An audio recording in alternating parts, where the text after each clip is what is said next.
The coal cellar where her father kept her through each storm. A Lakota chief lifted the door. I want to tell you about a door. Not the door you think. Not the door of some fine house with glass panes and a brass knocker. A cellar door, set flat into the ground behind a sod homestead at the edge of the Dakota Territory, iron-ringed and warped from 3 winters of freeze and thaw. Black with coal dust around the handle where a man's hand had reached for it again and again. That door is where this begins, or maybe where it ends. I'm not always sure anymore which direction memory runs when you're my age. I am Thathanka Shunka. Buffalo dog is the nearest the tongue of your language gets, though by the year I'm speaking of, most men just called me Thorn. I'd let them. It was easier than explaining.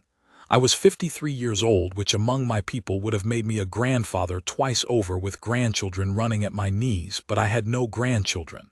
I had no children. I had a horse named Kanunpa who was going gray at the muzzle, and a rifle that needed a new rear sight, and a blanket that smelled like smoke and old cedar and nothing else. That is not self-pity. That is just account of what I had. The storm came out of the northwest the way they do in October, without manners, without warning you could act on in time. I had been riding south along the Mara River looking for a place to put up for the night when the sky turned that yellow-green color that means the wind is about to make its feelings known. I found a cutbank and got Kanunpa under it and held his head against my chest while the hail came. It lasted maybe 15 minutes. Then it was snow. Then it was nothing but cold and a silence that rang. The homestead I found was dark. That was the first thing I noticed. No lamplight, no smoke from the chimney. Mid-October, dropping to maybe 10 degrees and no smoke. I almost rode past. A man who has lived long enough on the plains learns to be careful about dark homesteads. But Kanunpa stopped. He did that sometimes, just stopped, the way old horses do when something in the air tells them something your nose hasn't caught yet. I trusted him. I had trusted him for 11 years. I sat there in the frozen dark and listened. What I heard was a sound like a fist against wood. Not loud, just steady, once, twice, 3 times, then a gap, then again. I rode around the back of the place, and that's when I saw it. The coal cellar door, set in the ground, iron ring on top, and the sound was coming from under it. Someone was hitting the inside of that door from below. There was a padlock on the iron ring, not a flimsy one.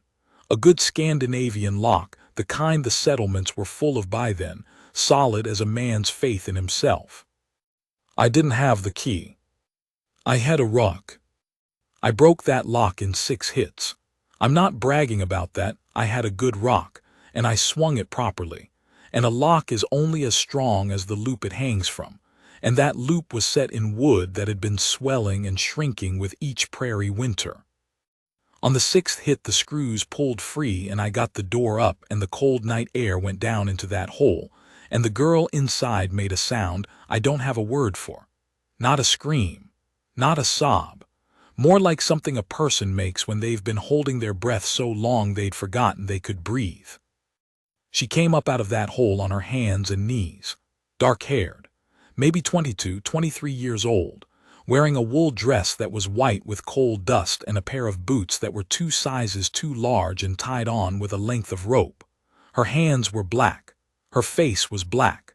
The only clean things on her face were the tracks her tears had cut through the dust, and those had dried hours ago. She stood up in the snow and looked at me. I was on horseback, which always unsettles people who don't expect you, and I was then, a large man, broad across the chest, wearing a buffalo robe because the cold didn't care about cultural impressions. I had braids that were starting to go gray. In the dark, in the aftermath of a storm, I must have looked like something between a dream and a threat. She didn't run. She looked at me for a long moment, and then she said, "Is my father dead?" I told her I didn't know. I hadn't been inside. She said, "Check, please." I went and checked. Her father was not dead. He was sitting in a chair by a cold stove with an empty whiskey bottle on the floor beside him and his chin on his chest, breathing loud and slow the way a man breathes when he is very drunk and very asleep, and likely to stay that way until morning. There was a key on the table beside the bottle. I took a good look at him. He was a thick man, maybe 50, hands like bricks, a red face even in sleep, the look of a man who has been angry for a long time and is only comfortable when he has a reason to express it. I went back outside. She was still standing there. I said, "He's alive, drunk." She said, "He locked me down there at noon. The storm was already coming and he locked me down there." I didn't say anything to that. She said it wasn't the first time. The way she said it, flat, factual, the way you'd say the well is 30 feet deep or the wheat came up thin this year, that flatness was worse than any amount of crying would have been. I'd been riding through this territory for 30 years, and I knew what that flatness meant. It was the voice of someone who has cried all the tears available to them on a particular subject, and has arrived on the other side of crying at a place that is simply true. I told her she needed to get warm. I told her I had a fire kit and the storm had passed, and if she could show me a place sheltered enough, I'd get something going. She pointed to a lean-to on the south side of the sod house, half full of split wood that her father had apparently not considered relevant to her warmth while she was locked in a coal hole. We went there. I built a fire in a ring of stones she said had been there since her mother's time. We sat on either side of it. Her name was Nora Falk. Her mother had been Swedish and was 3 years dead. Her father had been cruel before that, and had found after it that grief and whiskey together made a man who needed somewhere to put the worst of himself, and she was what was available. She told me this the way she'd said the other thing, flat true. I listened. I was not a man who talked a great deal. Among my own people that had been considered a virtue.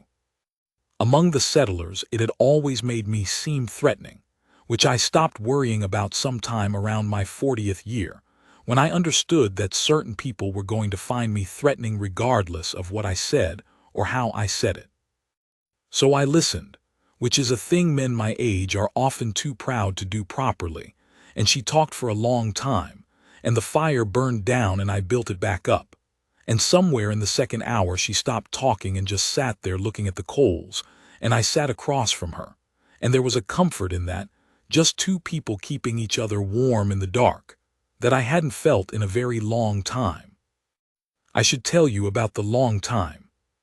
I had a wife once. Her name was Wombly Wynne, Eagle Woman.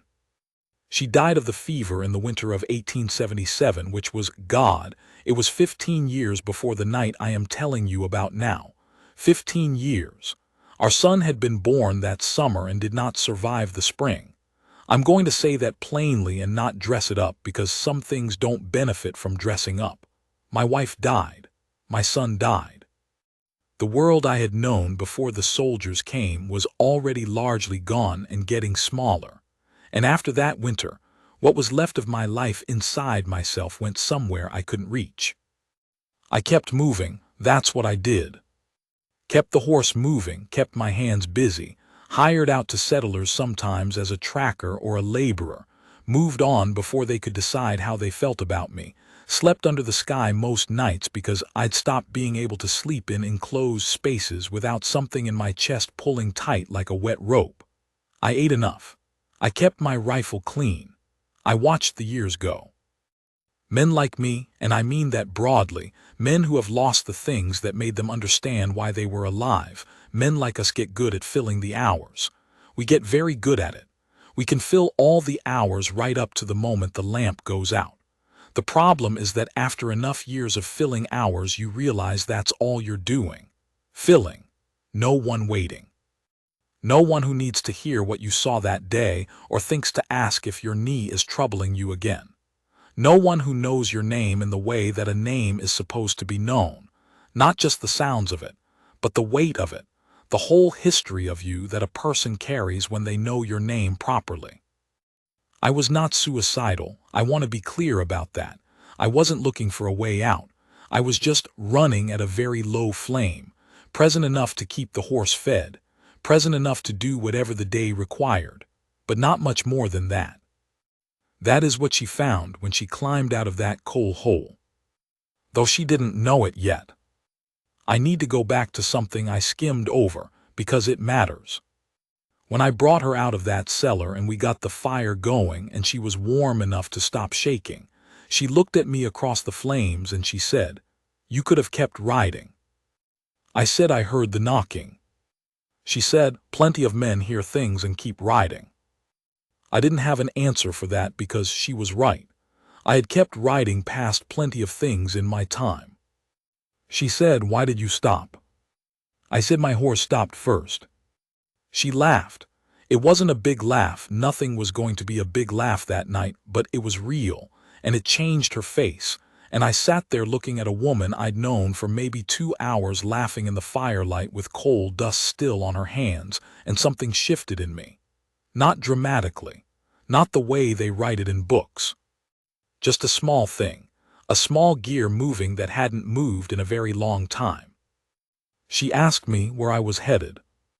I told her I wasn't headed anywhere in particular. She looked at me for a moment, reading something in that answer that I hadn't intended to put there. She said, "That sounds lonesome." I said it had been for a while. She didn't push on that. She just nodded like she understood it and turned back to the fire. I appreciated that. She didn't try to fix it or comment on it or offer me sympathy I hadn't asked for. She just acknowledged it the way you'd acknowledge a weather report. "That sounds lonesome." Yes, it does. It has been. In the morning I woke before dawn, I always have. It's one of those things about me that never changed, and she was already awake, sitting up wrapped in a horse blanket, watching the last of the fire. She had cleaned her face and hands with snow at some point in the night. In the gray early light she looked tired but calm. Resolved, maybe. The way a person looks after they've made a decision. I asked her what she was going to do. She said not stay here. I asked her where she would go. She said she didn't know yet, but she'd be grateful for company going south until she figured it out. I thought about that for a moment. I thought about the fact that I had no particular reason to go south or north or in any direction. I thought about the fact that 2 people traveling together in October on the Dakota plains were safer than 1 person traveling alone. I thought about the laugh she'd had in the firelight.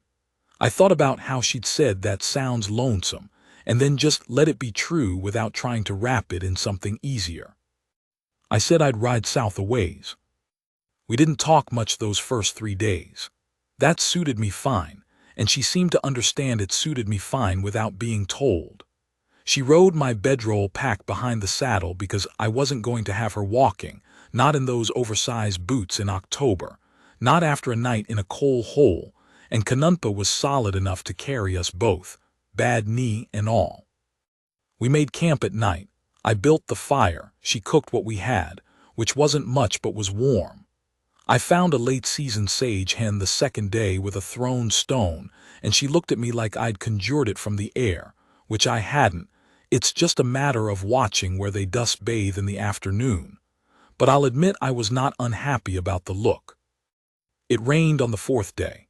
We sheltered in a dry creek bed under an overhang of limestone, and she sat beside me with her shoulder against mine because there wasn't room to do otherwise, and the rain came down steady and quiet, and I just thought, for the first time in a long while, here is a moment I would not trade for a different one.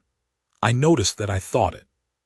That noticing felt significant in a way I couldn't quite hold. She asked me on the 5th day about my wife. No one had asked me about my wife in years.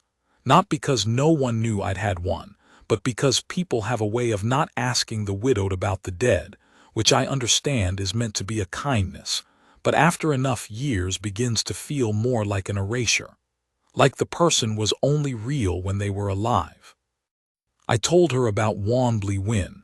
I didn't tell her everything, some of that is not for telling, but I told her the shape of it, how we'd met, how she laughed, what she thought about the stars, the son we'd had who didn't live, the winter afterward.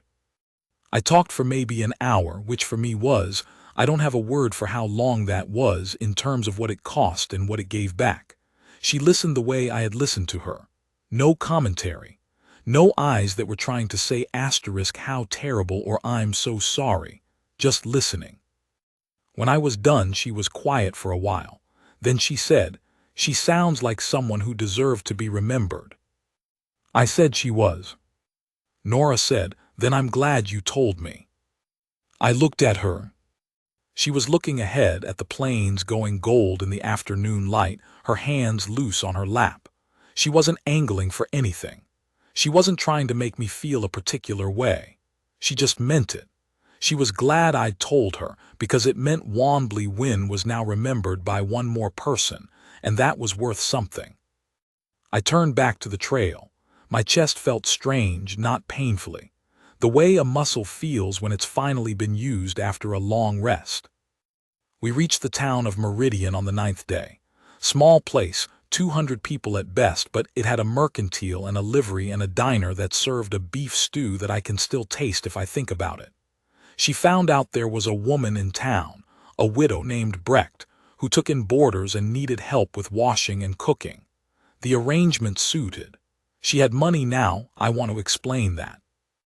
On the morning we left her father's homestead, I had gone back inside while she waited with the horse, and I had found his cash box in the place men always think is clever to hide their cash boxes, which is under the floorboard closest to the door, and I had taken what was in it. $63 and change. I will not apologize for that. A man who locks his daughter in a coal cellar in October is a man whose cash box is not entirely his own. She had tried to give me half of it. I told her no. She said, "You broke the lock." I said I had a good rock. She got that look on her face, not the laugh, but the thing right before the laugh, the thing that lives in the corners of the mouth. And I felt that small gear move again, a little further. In Meridian, I got Kanunpa's knee looked at by a farrier who knew something about such things, and was told what I'd suspected. The horse was not going to carry double much longer, but alone, he was probably good for another 2 years with the right terrain. I sat in the livery that evening with my back against the stall boards and my hand on Kanunpa's nose, and I thought about that. 2 years. Which was longer than I'd been planning most things lately. Nora found me there. She brought a bowl of that beef stew from the diner and a piece of bread, and she sat cross-legged on the straw across from me and said, "The widow Brecht says she has a room. She says I can start in the morning." I said that was good. Nora looked at her bowl. She said, "Where are you going from here?" I said I didn't know. She looked up at me then. She said, "Thorn." That was the first time she had used my name. She'd called me Chief once that first morning, and I'd looked at her and she'd adjusted and we hadn't discussed it. But she had never used my name. Hearing it in her voice did something I wasn't prepared for. Just my name, just Thorn. She said, "You don't have to keep going nowhere."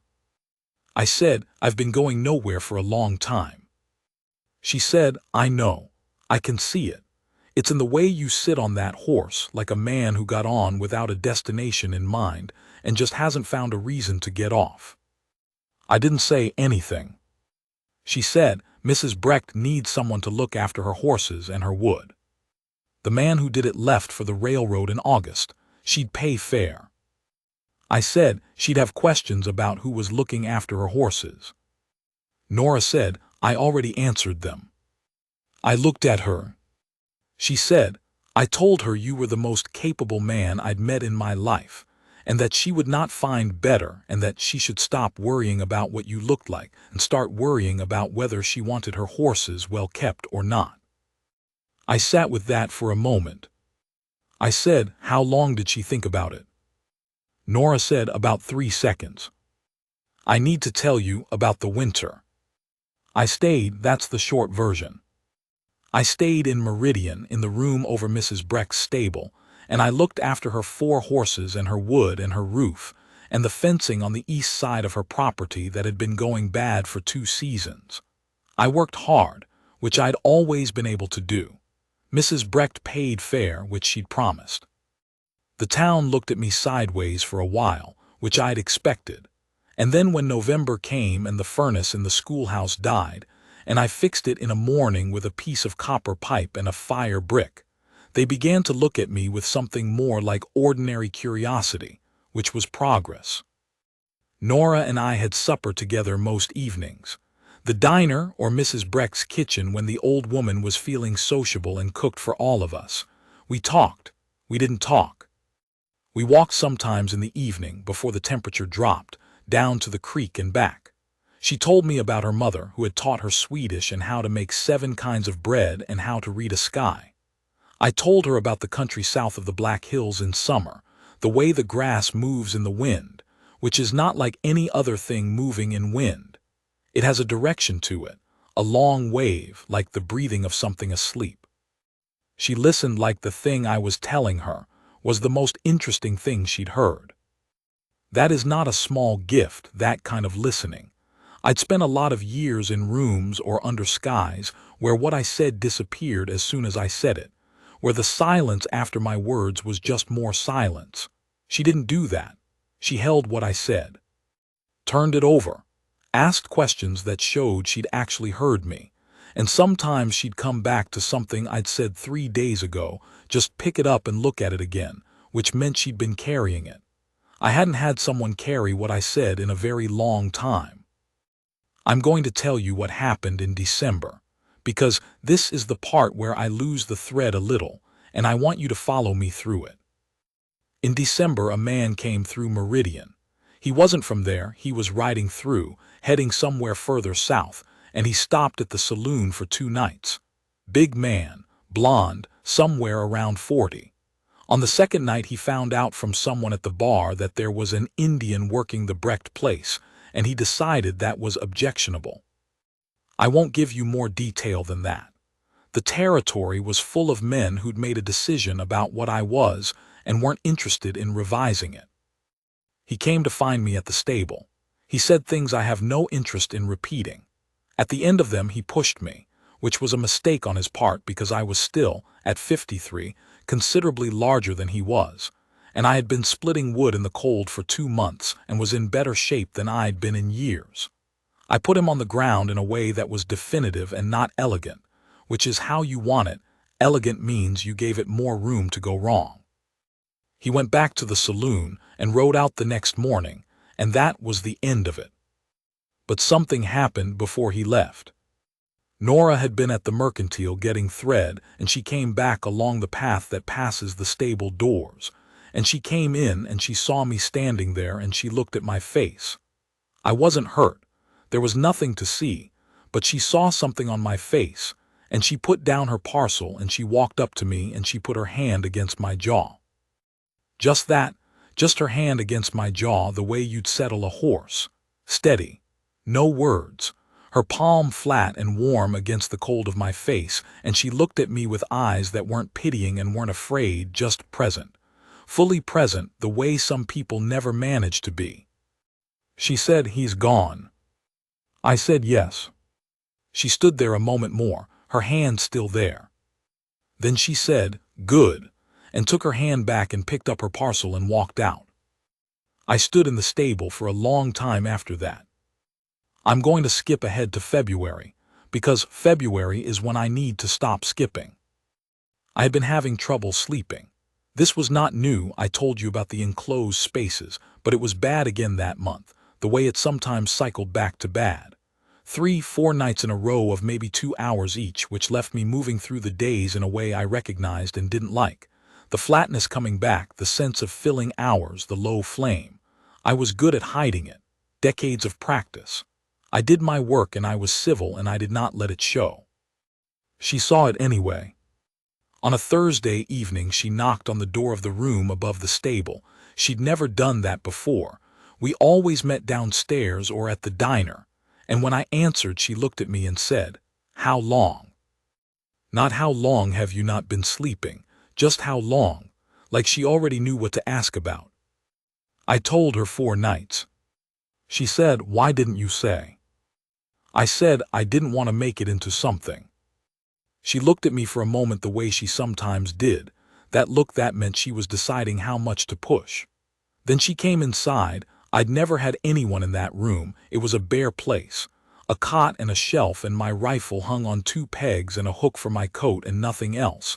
And she sat in the chair by the window and she said, "Sit down, Thorn."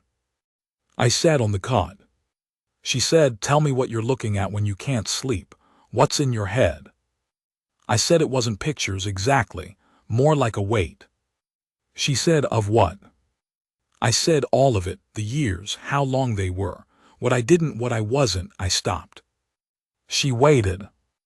I said, "I used to think that after a certain age you'd stop being able to feel the loneliness of it, that you'd just go past it, that you'd get old enough that it would stop having teeth."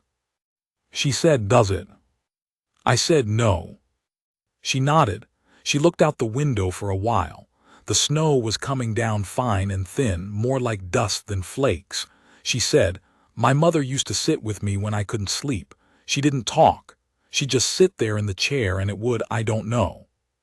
The room was different with someone in it." I said I understood that. She said, "I can sit here, if it helps." I told her she didn't have to do that. She said, "Thorn, I'm offering." She sat there until I fell asleep. I slept 4 hours, which was the most I'd managed in a week. When I woke she was gone, the chair empty, and the first light was just coming through the window, and I lay there for a minute thinking about what it felt like to be a man who had someone who would sit in a chair in the dark and wait for him to sleep. Thinking about what it felt like to be not alone in a room. I hadn't let myself think about that in so long I'd almost forgotten it was something you could be. She did it again the next night, and the night after. By the 4th night I slept 6 hours straight through and woke when she was still there, asleep herself in the chair, her chin dropped and her breath easy. I sat and watched her sleep for a while in the early light, and I thought many things. Mostly I thought that this was a woman who had come out of a coal hole in a storm, and instead of running, instead of putting as much distance as she could between herself and every hard thing, she had looked at a worn-out man with nothing particular going for him, and decided he was worth sitting with in the dark. I don't know what to do with that except carry it carefully. In March, she got a letter from a cousin in Yankton who offered work she felt she had to go look at. She told me about it over supper at the diner. She held the letter and read me the relevant parts, and then looked at me with an expression that was something I hadn't quite catalogued on her before. She said, "I don't particularly want to go." I said, "But..." She said, "But it's something I should probably look at. Practical reasons." She paused. "If there were other practical reasons to stay, that would be different." I understood what she was saying. I sat there with my coffee cup, and I looked at this woman who had come out of a coal hole and walked 9 days south with me, and argued on my behalf to a stranger, and put her hand against my face, and sat in the dark until I could sleep. And I thought about what I was, which was a 53-year-old Lakota man with a horse going gray and a room over a stable and 2 years of savings that weren't nothing but weren't much. I thought about Wanblee Wynn, not painfully. Just she was there, the way she always is, the way she will always be. I thought she would have known what to do here without having to think about it. She was always clear that way, the way water is clear when it's moving. I said, "Nora." She looked at me. I said, "I'm not a young man with prospects. I want you to have that clearly." She said, "I have it clearly. I've had it clearly since the 2nd day." I said, "I would not have you stay for the wrong reasons." She said, "What would the wrong reasons be?" I said, "Gratitude, habit, not wanting to be the one who goes." She was quiet for a moment. She looked at her hands, then back at me. She said, "What would the right reasons be?" I said I didn't know exactly, that I wasn't, that I hadn't. She said, "Thorn, I sat in your chair in the dark for a week." I said I knew that. She said, "I didn't do that out of gratitude or habit." She looked right at me. "I did it because you are the most decent man I've met in my life, and because watching you go quiet in the day when the nights have been bad makes me want to do something about it. That's not a kind thing, that's not pity, I don't feel that way. I feel like you're worth the sitting. Worth the sitting. I've thought about those 3 words probably every day since. Not because they're beautiful, though they are, because they're particular. She could have said 100 other things. She chose those 3 words, which are the words that go straight to the place in a man that's been doubting itself the longest. I told her to write to the cousin and tell him she'd found something to stay for. She smiled, and it was the largest smile I'd ever seen on her, and it changed the whole room. We were married in May, in the Baptist church at the edge of Meridian, because the Baptist minister was the only one who would do it without an argument, and Mrs. Brecht was the witness, and Kanunpa was tied to the rail outside, and turned out to be exactly the right height for looking in through the window, which made the ceremony less solemn than planned and considerably better. I'm not going to tell you we didn't have hard days after that. We did. I won't catalog them. Every marriage has its hard days, and the hard days are private. What I'll tell you is this. That November, almost exactly a year from the night I broke the lock, she came with me back to that homestead. Her father had been moved to a relative's place in the spring, the homestead abandoned. We rode up to it in the late afternoon, the plains going gold and rust around us, the sod walls already starting to slouch back into the ground. She got down from her horse and walked around to the back of the place. I followed her. We stood there looking at the coal cellar door. It was different in daylight, smaller than I'd remembered, just a warped wooden door in the ground with a broken iron ring where the lock used to be. The screws I'd pulled free were still in the wood, rusted now, the holes around them bigger from the rains. She stood there a long time looking at it. I stood beside her. After a while she reached out and found my hand. She didn't say anything. She took my hand and held it the way you hold something you're not going to put down. We stood there until the light went. Then we rode home. I'll tell you one more thing, and then I'm done. That winter, our second winter together, the one that came after we went back to the homestead, I slept through the night almost every night. Not always. Some nights are still bad. I doubt that will ever fully leave me.